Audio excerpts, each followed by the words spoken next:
Once your top coat dries, we're going to try a fun little trick to make this look like jewelry.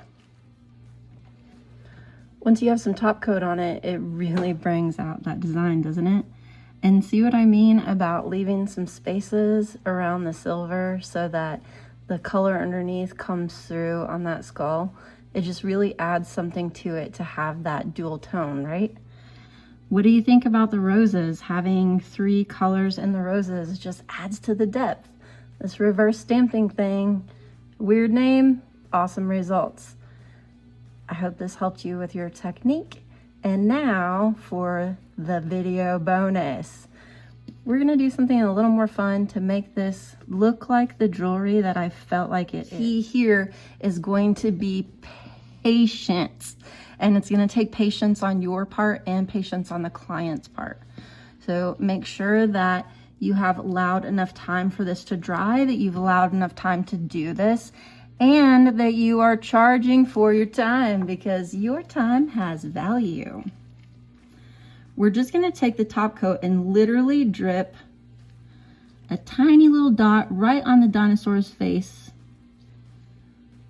and let that dry for about 2 minutes. And no, I'm not gonna make you sit here and watch for 2 minutes. We're gonna speed things up and jam. The top coat will kind of melt out just a little bit before it starts to dry. So that's why you wanna start with a teeny tiny dot right in the center, because you wanna allow for that melting out. After you give it 2 minutes to dry, it's probably melted out as far as it's going to melt. And depending on the viscosity of your top coat is how far it's going to melt out.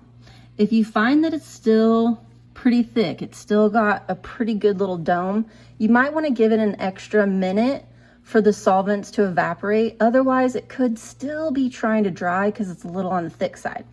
If you have a thinner, runnier top coat, that 2 minutes may be plenty.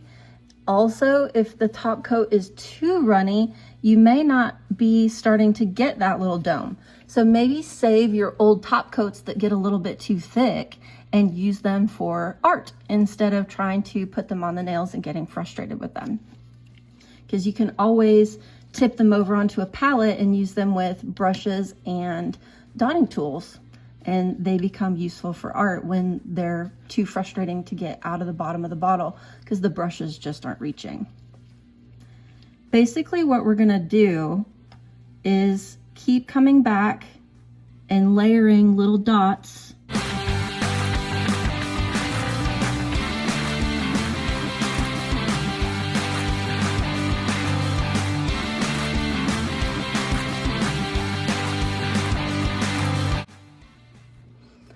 I think I'm happy with my layers at this point.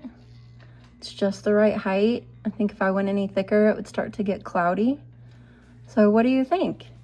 It's kind of a fun little twist on a Cameo choker. I hope this gives you some insight on reverse stamping.